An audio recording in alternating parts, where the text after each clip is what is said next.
பழிக்கு பழி, ரத்தத்துக்கு ரத்தம். எனக்கு 2 கண் போனாலும் பரவாயில்லை, எதிரிக்கு ஒரு கண்ணாவது போயிருக்கணும். இதெல்லாம் நம்ம படத்துல கேட்குற டயலாக் மட்டுமே கிடையாது. உலக நாடுகள், உலக அரசியல் இதெல்லாம் படிக்கும்போது இதை கரெக்டாக ஃபாலோ பண்றாங்க அப்படிங்கிறது தெளிவாக புரியும். இப்போ நம்ம நடைமுறையில் இருக்கிற எக்ஸாம்பிள் என்ன அப்படின்னு கேட்டிங்கன்னா, அமெரிக்கா சீனா வர்த்தக போர் தான். சீனா புதிதாக 3-5-2 அப்படிங்கிற ஒரு பிளானை அறிவித்திருக்கிறார்கள். அதனுடைய கம்ப்ளீட் டீடைல்ஸ் என்ன, அமெரிக்கா அதற்கு எதிராக நடத்த போகும் கவுண்டர் அட்டாக் என்ன, இதுதான் இந்த ஒரு பதிவு வழியாக பார்க்க போகிறோம். அன்பு தமிழ் நெஞ்சங்களுக்கு தமிழ் பொக்கிஷத்தின் வணக்கங்கள்.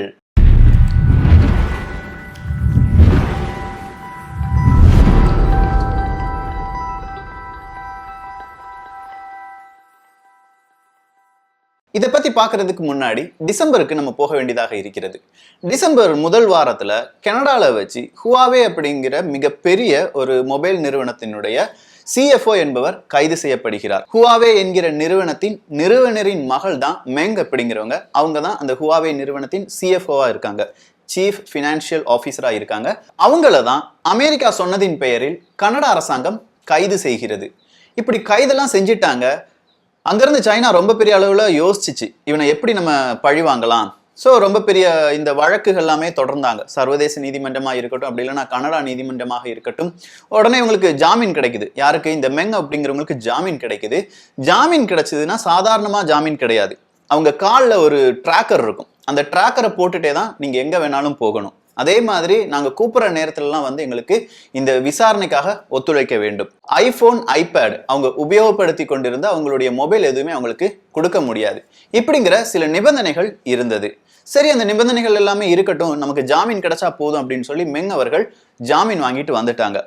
நேற்றைய தினம் நீங்க அந்த செய்தியை பார்த்தீங்கன்னா தெரிஞ்சிருக்கும். இந்த மெங் அவர்களுக்கு கனடா நீதிமன்றம் என்ன சொல்லியிருக்காங்க, நீங்க கேட்குற சில ப்ரூஃபை யார் தர வேண்டிய கடமையில இருக்காங்க, கனடா அரசாங்கம் தர வேண்டிய கடமையில் இருக்கிறது. ஸோ உங்களுக்கு என்னெல்லாம் வேணுமோ அவங்க கிட்ட இருந்து வாங்கிக்கோங்க. உங்களுடைய ஐபோன் வேணுமா, உங்களுடைய ஐபோடு வேணுமா, எதை வேணாலும் வாங்கிக்கோங்க. அதே மாதிரி உங்களை எதுக்கு கைது பண்ணாங்க, அதனுடைய ஏதாவது அத்தாட்சிகள், சாட்சிகள் இருக்கா, அதையும் நீங்க கேட்டு வாங்கலாம். இப்படிங்கிற ஒரு பாசிட்டிவான நிகழ்ச்சியை யாருக்கு தீர்ப்பா கொடுத்துட்டாங்க? சீனாவுக்கு, இந்த மெங் அவர்களுக்கு தீர்ப்பாக கொடுத்து விட்டார்கள். இதுவும் சர்வதேச அளவுல அமெரிக்காவுக்கு ரொம்ப பெரிய ஒரு ப்ரெஷரை கொடுத்துச்சு அப்படின்னு சொல்லலாம். ஏன்னா அமெரிக்காவுக்கு இது ஒரு தோல்வி அப்படின்னு கூட சொல்லலாம். ஸோ இப்படிப்பட்ட நேரத்துல தான் ஒரு வாரத்துக்கு முன்னாடி, அதாவது போன திங்கட்கிழமை, இந்த சீன அரசாங்கம் 352 என்கிற ஒரு பிளானை அறிவிச்சிருக்காங்க. கிட்டத்தட்ட சீனாவை எடுத்துக்கிட்டீங்கன்னா பொதுத்துறை நிறுவனங்கள் இருக்கு பாருங்க, அரசாங்கம் சம்பந்தப்பட்ட நிறுவனங்கள், அதுல 30 மில்லியன் முதல் 40 மில்லியன் அளவுக்கான கம்ப்யூட்டர் ஹார்ட்வேரா இருக்கட்டும், சாஃப்ட்வேரா இருக்கட்டும், இது எல்லாமே யூஸ் பண்ணிட்டு இருக்காங்க. ஆனா இந்த கம்ப்யூட்டர் ஹார்ட்வேர் அண்ட் சாஃப்ட்வேர் இது எல்லாமே அந்நிய நாட்டினுடையது, நிறைய அந்நிய நாட்டினுடையது. இப்போ மைக்ரோசாஃப்ட்டுக்கு, டெல்லுக்கு, அப்படி இல்லைன்னா கூகுள், விண்டோஸ், இந்த மாதிரியான சில மென்பொருட்கள், ஹார்ட்வேர் இதெல்லாமே சீன அரசாங்கம் உபயோகப்படுத்தி கொண்டு வருகிறது.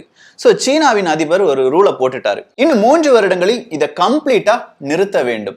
2020 50% உபயோகம் என்பது நிறுத்தப்பட வேண்டும். 2021 அடுத்ததா 30% நிறுத்தப்பட வேண்டும். 2022 20%. ஸோ 50, 30, 20, டோட்டலா 100%. 100% அந்நியர்களுடைய ஹார்ட்வேர், சாஃப்ட்வேரை எங்க யூஸ் பண்ணக்கூடாது?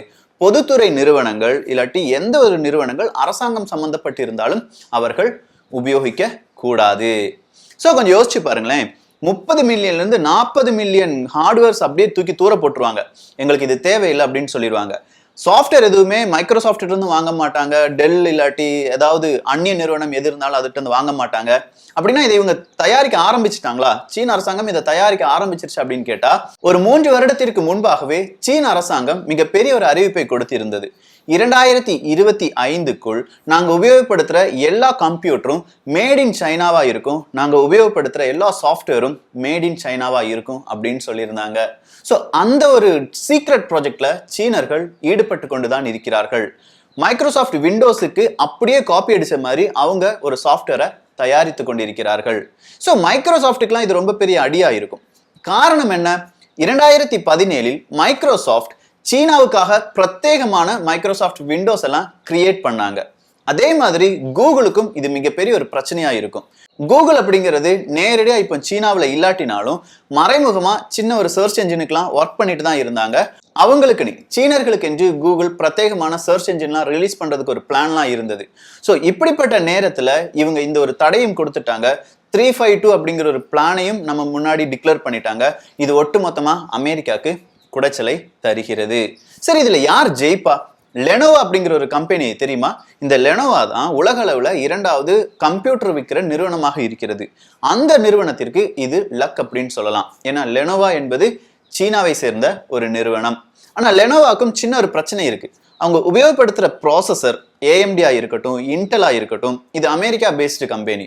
ஸோ இந்த ஏஎம்டிக்கு பதிலாகவும் அப்படி இல்லைன்னா இன்டெல் அந்த ப்ராசஸருக்கு பதிலாகவும் இவர்கள் வேறொரு ப்ராசஸர், சீனர்களால் கண்டுபிடிக்கப்பட்ட சீனர்களால் உருவாக்கப்பட்ட ப்ராசஸரை தேர்வு செய்ய வேண்டிய ஒரு கட்டாயத்தில் இருக்கிறார்கள். ஸோ இப்போதைக்கு இந்த அறிவிப்பு பொதுத்துறை நிறுவனங்களை மட்டும்தான் பாதிக்கும். இது 2022 பொதுத்துறை நிறுவனங்கள் எல்லாமே சீனர்கள் கண்டுபிடித்த சாஃப்ட்வேர் ஹார்ட்வேர்ல இயங்கும். அப்படின்னா நார்மலா நம்ம வீட்டில் இருக்கிறவங்க இல்லாட்டி ஏதாவது தனியார் நிறுவனங்கள் அவங்களுக்கெல்லாம் இந்த சட்டத்தை சீன அரசாங்கத்தால் இயற்ற முடியுமா என்கிற கேள்விக்கான பதில் ஆம், இயற்ற முடியும். முதல்ல அவங்க என்ன செய்யறாங்க? சாம்பிள் பண்ணி பார்க்குறாங்க. பொதுத்துறை நிறுவனங்களிலிருந்து இதை வாஷ் அவுட் பண்ண முடியுமா அப்படின்னு ட்ரை பண்றாங்க. ஸோ அது மட்டும் சக்சஸ் ஆயிருச்சுன்னா அடுத்த கட்டமா என்ன சொல்லுவாங்க? எந்த மனிதனும் சீனாவில் இருக்கும் குடிமகன்கள் அந்நிய நாட்டு பொருட்கள், அந்நிய நாட்டு ஹார்ட்வேர் அண்ட் சாஃப்ட்வேரை நீங்க உபயோகப்படுத்த கூடாது. சரி, நான் முதல்ல சொன்ன அந்த டயலாகுக்கும் சீனாவின் இந்த நடவடிக்கைக்கும் ஏதாவது சம்பந்தம் இருக்கா? பழிக்கு பழி, ரத்தத்துக்கு ரத்தம் அப்படின்லாம் சொன்னேனே, இருக்குங்க. ஹுவாவே அப்படிங்கிற அந்த நிறுவனத்துக்கு கூட ரொம்ப பெரிய சண்டை வந்த உடனே அமெரிக்க அரசாங்கம் மிகப்பெரிய ஒரு அறிவிப்பை கொடுக்கிறது. அமெரிக்க அரசாங்கம் சம்பந்தப்பட்ட எந்த ஒரு நிறுவனமும் எந்த ஒரு அமைப்பும் ZTE சீனா ஹார்ட்வேர் இதை அதிகமா உபயோகப்படுத்தாதீங்க, இப்போதே அதை தூக்கி எறிந்து விடுங்கள் அப்படின்னு சொல்ற அறிவிப்பை போன வருடத்திலிருந்து யார் கொடுத்துட்டு இருக்காங்க? அமெரிக்கா என்கிற நாடு கொடுத்து கொண்டிருக்கிறார்கள். குறிப்பா மார்ச் மாசத்துல இது ரொம்ப பெரிய பிரச்சனையாவே ஓடிச்சு. ZTE அப்படிங்கிறத நீங்க யூஸ் பண்ணவே கூடாது. ஹுவாவே நிறுவனத்துக்கு 5G நெட்வொர்க்கா இருக்கட்டும், அப்படி இல்லைன்னா மோடமா இருக்கட்டும், நீங்க பயன்படுத்தக்கூடாது. ஹுவாவே நிறுவனத்துக்கு மொபைல் போன் இங்க விற்கக்கூடாது. இந்த மாதிரி பல தடைகளை அமெரிக்கா விதித்தது. ரொம்ப நாளா அமைதியா இருந்த சீனா இப்ப புதுசா இந்த ஒரு பிளானையும் போட்டு அமெரிக்காவை டோட்டலா டேமேஜ் பண்ணிட்டாங்க. சரி, சீனாவுக்கு இவ்வளவு பெரிய தைரியம் எப்படி வந்தது? இந்த நேரத்துல தான் உலக வல்லரசுக்கான அந்த போட்டியை நாம் நினைவு கூற வேண்டும். அமெரிக்காவா சீனாவா? இந்த ஒரு போட்டி தான் உலக வல்லரசுக்கு இடையே இருக்கும் போட்டி அப்படின்னு சொல்லலாம். இப்போ சீனாவுக்கு ஆதரவாக நிறைய நபர்கள் அவங்க பக்கம் சாஞ்சிட்டாங்கன்னே சொல்லலாம். உதாரணத்துக்கு WTO, வேர்ல்டு ட்ரேட் ஆர்கனைசேஷன், அடுத்ததா வேர்ல்டு பேங்க். இவங்க எல்லாருமே இப்ப யாருக்கு சாதகமாக இருக்கிறார்கள்? சீனாவுக்கு சாதகமாக இருக்கிறார்கள். வேர்ல்டு பேங்க் அப்படின்னு சொல்லும்போது ஒரு 2 வாரத்துக்கு முன்னாடி ஒரு செய்தியை நீங்க வாசிச்சிருக்கணும். அமெரிக்க அதிபர் டொனால்டு ட்ரம்ப் அவர்கள் ஒரு ட்வீட்டை போடுறாரு. டிசம்பர் 6ஆம் தேதி அப்படின்னு தோணுது.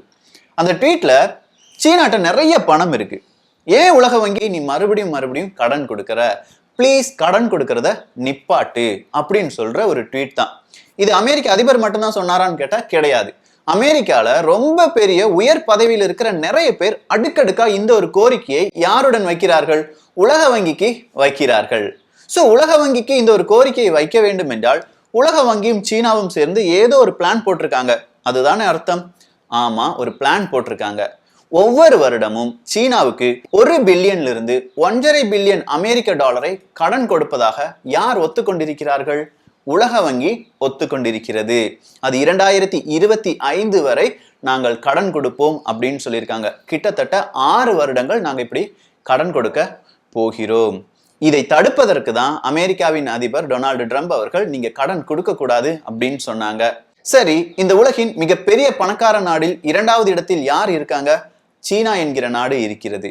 ஆனா அதே சீனா தான் உலக வங்கியிடம் இருந்து ரொம்ப பெரிய கடன் வாங்கும் நாடுகளின் பட்டியலிலும் முதலிடத்தில் இருக்கிறது. சோ அமெரிக்கா அதனுடைய அதிகாரத்தை கொஞ்சம் கொஞ்சமா உலக வங்கியிடம் இருந்து இழந்து கொண்டிருக்கிறது.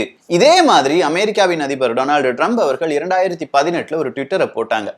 அதுல என்ன போட்டிருந்தாங்க? வேர்ல்டு ட்ரேட் ஆர்கனைசேஷன் சீனாவுக்கு சாதகமான பல நடவடிக்கைகளிலும் ஈடுபடுகிறது, அமெரிக்காவுக்கு எதிரான பல நடவடிக்கைகளிலும் வேர்ல்டு ட்ரேட் ஆர்கனைசேஷன் ஈடுபடுகிறது.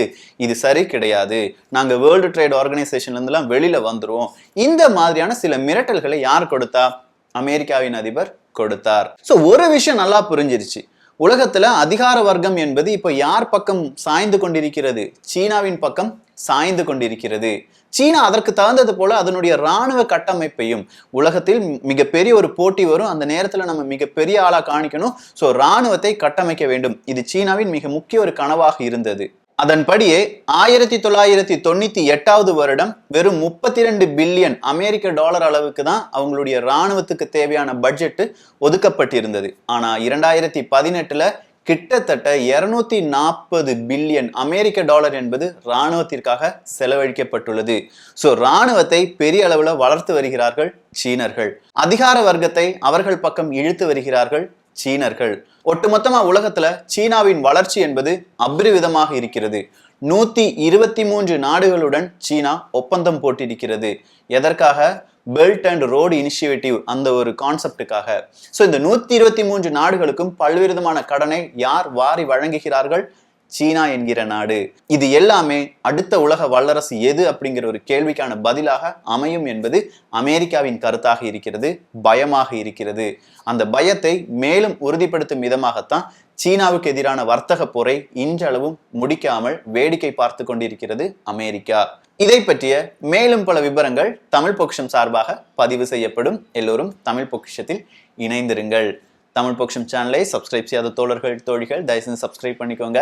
நல்லதை பகிர்ந்து நல்ல சமுதாயத்தை உருவாக்குவோம். நன்றி, வணக்கம்.